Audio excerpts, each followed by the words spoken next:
ಪರಿವರ್ತನೆ. ಒಂದೂರಿನಲ್ಲಿ ಒಬ್ಬ ರಾಜನಿದ್ದ. ಈ ಅರಸ ಬಹಳ ಹೃದಯವಂತ, ಆದರೆ ಅಷ್ಟೇ ಸೋಮಾರಿ. ತನ್ನ ರಾಜ್ಯಕ್ಕೆ ಒಳ್ಳೆಯ ಆಡಳಿತ ಕೊಡುವುದಿರಲಿ, ಸ್ವತಃ ಪ್ರಜೆಗಳನ್ನು ಸರಿಯಾಗಿ ಮಾತನಾಡಿಸುತ್ತಿರಲಿಲ್ಲ. ಅರಸ ಮಾಡುತ್ತಿದ್ದುದು ಎರಡೇ ಕೆಲಸ. ಒಂದು ತಿನ್ನುವುದು, ಇನ್ನೊಂದು ಮಲಗುವುದು. ಬರಬರುತ್ತಾ ಅವನ ಆರೋಗ್ಯ ಹದಗೆಡತೊಡಗಿತು. ದೇಹದಲ್ಲಿ ಬೊಜ್ಜು ತುಂಬಿ ಅನಾರೋಗ್ಯ ಪೀಡಿತನಾದ. ಎದ್ದೇಳಲು ಆಗದಂತಹ ಪರಿಸ್ಥಿತಿ ಬಂತು. ತನ್ನ ಮಂತ್ರಿಯನ್ನು ಕರೆದು ಅರಮನೆಗೆ ವೈದ್ಯರನ್ನು ಕರೆಯಲು ಆಜ್ಞೆ ಮಾಡಿದ. ಆದರೆ ಯಾವ ವೈದ್ಯರೂ ರಾಜನ ಬಳಿ ಬರಲಿಲ್ಲ. ಆಗ ಒಬ್ಬ ಪ್ರಜೆ ಬಂದು ರಾಜನ ಬಳಿ ಹೀಗೆ ಹೇಳಿದ, ಪ್ರಭುಗಳೇ, ಇಲ್ಲೇ 2 ಕಿಲೋಮೀಟರ್ ದೂರದಲ್ಲಿ ಒಬ್ಬ ಸಾಧು ಇದ್ದಾನೆ. ಆತ ಬೊಜ್ಜಿನಿಂದ ಬರುವ ಕಾಯಿಲೆಗೆ ಒಳ್ಳೆಯ ಔಷಧಿ ಕೊಡುತ್ತಾನೆ.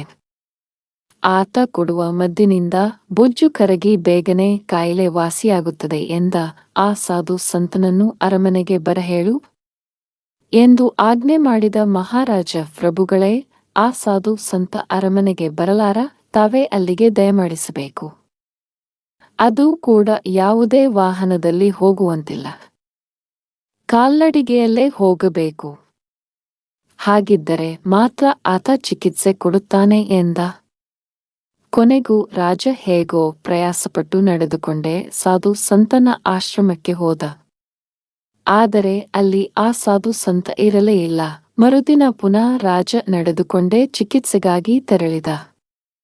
ಮಾರನೇ ದಿನವೂ ಸಾಧು ಸಂತ ಕಣ್ಮರೆ. 3ನೇ ದಿನ, 4ನೇ ದಿನ, ಹೀಗೆ 1 ತಿಂಗಳು ಪೂರ್ತಿ 2 ಕಿಲೋಮೀಟರ್ ನಡೆದುಕೊಂಡೇ ಆಶ್ರಮಕ್ಕೆ ಹೋಗಿ ಬಂದ ಆ ಮಹಾರಾಜ. 1 ತಿಂಗಳು ಕಳೆದು ಮತ್ತೊಂದು ದಿನ ಮಹಾರಾಜ ಆಶ್ರಮಕ್ಕೆ ಬಂದಾಗ ಸಾಧು ಸಂತ ಪ್ರತ್ಯಕ್ಷನಾದ. ಅಷ್ಟು ಹೊತ್ತಿಗೆ ಮಹಾರಾಜನ ಬೊಜ್ಜು ಕರಗಿ ತೂಕವು ಬಹಳಷ್ಟು ಇಳಿದು ಹೋಗಿತ್ತು. ಅರಸನ ಆರೋಗ್ಯ ಸಾಕಷ್ಟು ಸುಧಾರಿಸತೊಡಗಿತ್ತು. ಕೊನೆಯ ದಿನ ಮಹಾರಾಜನನ್ನು ಪರೀಕ್ಷೆ ಮಾಡಿದ ಸಾಧು ಸಂತ, ಪ್ರಭು, ನೀವು ಬರೀ ತಿಂದು ಮಲಗಿದರೆ ಇದೇ ರೀತಿ ತೂಕ ಏರಿ ಬೊಜ್ಜು ತುಂಬಿ ಆರೋಗ್ಯ ಹದಗೆಡುತ್ತದೆ. ಅದಕ್ಕಾಗಿ ದಿನ ನಿತ್ಯ 5 ಕಿಲೋಮೀಟರ್ ನಡೆಯಬೇಕು. ನೀವು ಬೊಜ್ಜು ಕರಗಿಸಿಕೊಳ್ಳಬೇಕು ಎಂದೇ ನಾನು 1 ತಿಂಗಳು ನೀವು ಬರುವ ಹೊತ್ತಿನಲ್ಲಿ ಮರೆಯಲ್ಲಿ ಇರುತ್ತಿದ್ದೆ. ಆದರೆ ನಿಮ್ಮ ದೈಹಿಕ ಸ್ಥಿತಿಯನ್ನು ಗಮನಿಸುತ್ತಲೇ ಇದ್ದೆ. ಈಗ ನೀವು ಆರಾಮವಾಗಿದ್ದೀರಿ.